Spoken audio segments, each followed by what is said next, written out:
What do my earth signs need to know for this week, please? What do my earth signs need to know for this week, Spirit? What do my earth signs need to know for this week? Yeah, emotionally, it almost feels like you want to be distant from people. I do feel like you're being called to do some shadow work right now. And you know it's time to do this. You've just been kind of pushing it off just because you didn't want to dive into the emotional state right now, because there are a lot of things that you're not happy about, especially when working with other people. But it's time to go into the shadow and it's time to do the work. But yeah, I see you've been like putting it off, not wanting to do it. There's something here you don't want to look at. And it's causing you the inability to master self, right? To work. Let's see here.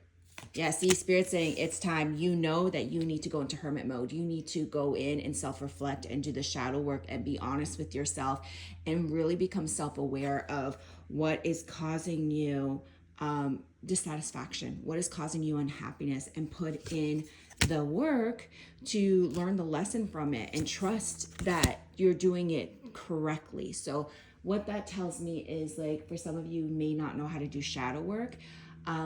Trust that, like, when you go in and you try, Spirit's going to guide you with what you need to do, whether this be journaling prompts, whether this be journaling, whether this just be like thinking about the life you want. You can even make a goal list of, like, if you could be anybody, who is the perfect version of self? Like, if you were to look at your higher self, reflect on that. What does my higher self look like? Does she make the bed every day? Does she make 100K a year? Does she have like 3 children? Does she have her own home? Like, what would the perfect version of you be? Make a list of what that looks like. And then what you do, right, is break down what would it take to become that person. So then you're creating mini goals for yourself.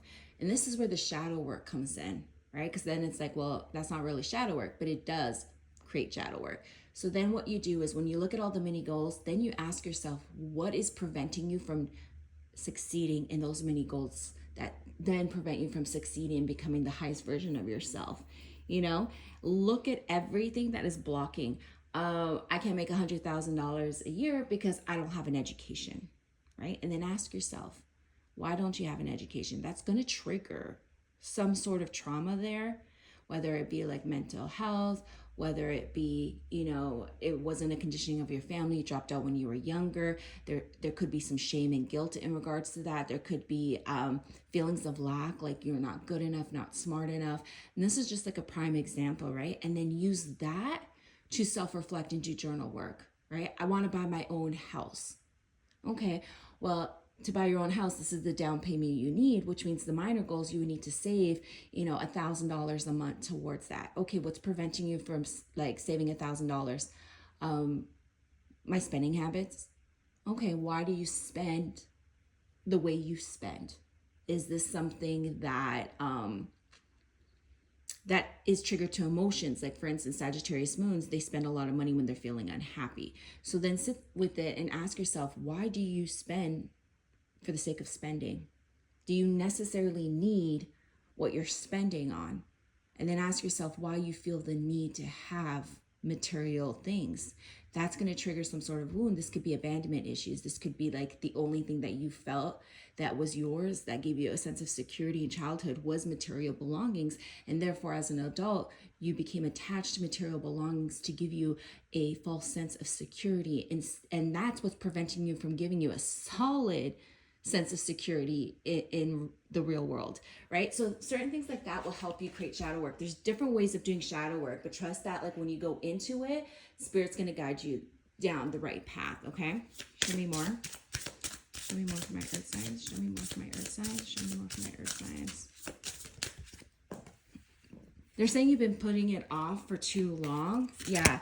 And it's because there's going to be a spark of energy that comes from it, right? It's almost like diving deep and then having a boomerang effect, right? So like doing the shadow work is really going to propel you forward, because it's going to help you heal, so that when you look at stuff, like, you get a new sense of self, a new sense of motivation about where you want to go in life. And this is going to help you be open and communicative with the people around you. This is really going to help you build a solid foundation, because I just feel like right now you've been like very confused, not knowing which path to take, feeling very stuck, asking Spirit for assistance, but like, you can get yourself unstuck Spirit can't just fully open up doors. You have to open them up yourself. And here's the thing that people don't realize. When you want to usher in new energy, you have to let go of old energy, because letting go of old energy is what makes room for new energy. Okay? So I hope that helps. I'm sending you so much love.